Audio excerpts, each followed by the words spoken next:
I believe that the bottom is in. The bottom was back in late 2015, and that we're on the way up. I don't know if we're going to get this one last pullback.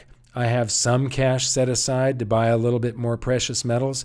Now this is, and I've covered this many, many times, and this price target keeps on changing.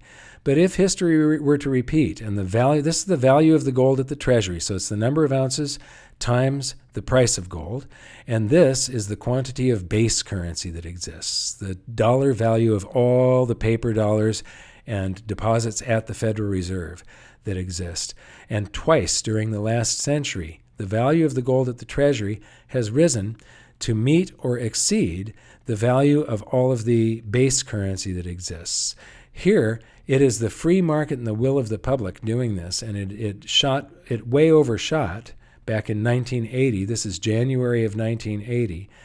But what I show here, this spread is larger. The opportunity between this, if history were to repeat, and I believe that that is what's happening, as history is repeating, this is the bull market of the 70s. Gold went from 35 to 200 to 100 to 850. And this mid-cycle correction is what we've been in. This is just a long, protracted, drawn-out version of what has happened in the 70s. And you're going to see this go up and meet this because of the enormous amount of panic that is going to happen during this horrific crash that is the result of the Federal Reserve and the world's central banks trying to manipulate everything. The Keynesians are wrong. Keynesian economics does not work. The free market always overwhelms their manipulations, and the problem with that is the energy from warping the economy. When they push one sector or another sector into a bubble, the economy is warped. The free market tries to straighten all that out, and when it does, it punishes anybody for manipulating the economy, and I really do think you're going to see something horrific. Now, one of the other things I measured, this was one of the premises of my book, Guide to Investing in Gold and Silver.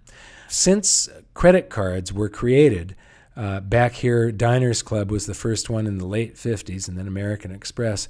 Credit currency is very similar to base currency. It comes into existence, though, when you make a charge on the credit card, but the merchant that you're paying, their bank account can't tell the difference between cash or the credit currency that you created when you made that charge that's in circulation, and it stays in circulation until somebody saves it up and pays down credit card debt. So you have to add that to the currency supply. And if you do, if history were to repeat and the value of the gold at the Treasury rises, so it's the number of ounces they've got, which is now static, times the price. Here, it's the ounces that are changing, and the price is static. It was $20.67 an ounce, and then the price went to $35 an ounce, and this is the number of ounces changing. Then the number of ounces becomes static, and it's the price of gold changing that causes the value of the gold at the Treasury to rise. And for it to rise to cover the currency supply plus outstanding revolving credit like it did in 1980, that requires $18,000 per ounce gold today. This is a moving target. I'm not guaranteeing it. But what I can tell you is that there's going to come, just like in 1980, when gold hit $400 an ounce in November of 1979, in 1971 it was $35 an ounce. So just 8 years earlier. And investors thought that $400 was a ridiculous price for gold. And so when they'd go in to buy gold at some coin shop or something, and back then the average person didn't make very much. So you're making $15,000 a year. You've got $1,000 in your bank account. You draw out $500, and you go into a coin shop and you say, "I want to buy gold," and they drop one coin in your hand. What the reaction was, well, how much is the silver? Well, you can get 35 of those or 50 of those for the same price. And that's when the public says, well, I want the silver. And that's when things turn around for silver, and silver takes off like a rocket. So that is probably going to happen at around $5,000 per ounce gold, I believe. That's the point where people will say, wow, in the year 2000, gold was only $250 an ounce, and now it's $5,000. So I believe that $5,000 is a stupid cheap price for gold, that it is absolutely going there. And here's another way of measuring it. This is the amount of gold at the Treasury divided into the currency supply. So the amount of gold at the Treasury divided into the currency supply. When the value of gold at the Treasury exceeds the value of all the base currency, then gold is expensive. When the value of gold at the Treasury is less than base currency, then gold is cheap.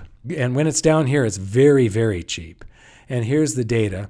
And you see, this was actually unpegging gold for a day and then repegging it. We were on a gold standard. So they'd unpeg it from the US dollar and then repeg it. And over a month and a half, exchange rates changed. So it's really the free market revaluing gold. Went up to $35 an ounce, and it matched the size of the currency supply. And then it exceeded the currency supply for a while. And then this is 1980. And right now, gold is on sale. It's like almost the cheapest it has ever been. And John Williams at Shadow Stats agrees. When you use the Ronald Reagan, the pre-1980 Consumer Price Index, you use that method of calculating inflation, and you inflation adjust gold, it's at a 300-year low right now. So this is information from John Williams at shadowstats.com, Shadow Government Statistics. Now, the last chart in this whole presentation, I haven't talked about silver much because gold is an economic indicator. And this whole presentation has been about the economy. Silver is not an economic indicator until people start rushing back into silver. Gold always has some monetary demand. Right now, silver has no monetary demand, but it's going to get monetary demand. The world's central banks hold gold as an asset, and they've been increasing their gold holdings pretty dramatically, especially countries like China and Russia, where they know something is coming and they're getting ready for it. But silver doesn't have any monetary demand yet, except for a few investors that are trying to protect themselves and they believe in silver, but it's a very small amount. So this is the sources of mine production, and only 30% of all the silver produced comes from silver producers.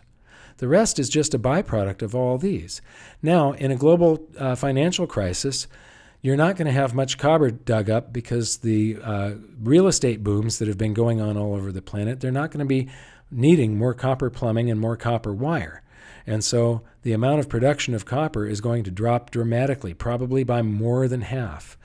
Lead and zinc. These are things like car batteries and zinc castings for cars and so on. That automotive production is going to fall dramatically, and you're going to see this production go down. So you're left with about 40% of the production, and if this 60% falls by half, there's a whole lot of silver production that is going to vanish just when the public is rushing into silver.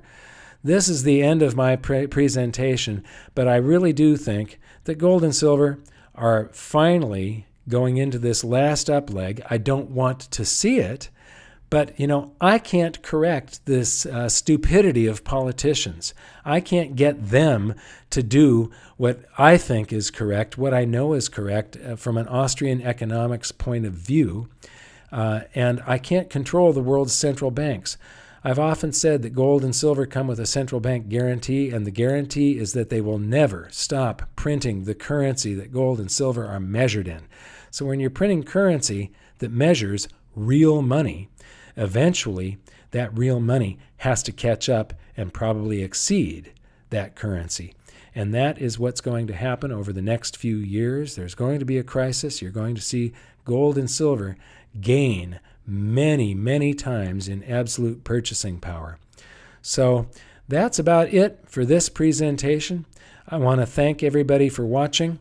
Hopefully, you all protect yourselves. You've got to make up your own mind. Nothing in here is financial advice. I'm just showing you, this is the reason that I have been protecting myself with gold and silver. Even during the pullback that we've had since 2011, I've been accumulating during all of that. I've been accumulating gold and silver since 2002. And, I was a precious metals investor before I was a precious metals dealer or before I wrote my book. I started investing in precious metals in 2002. 2005 is when I incorporated my company that sells precious metals, goldsilver.com. And it wasn't until my book came out in 2008 that actually became a viable company. So I was a precious metals investor from 2002 to 2008 before I was a serious precious metals dealer.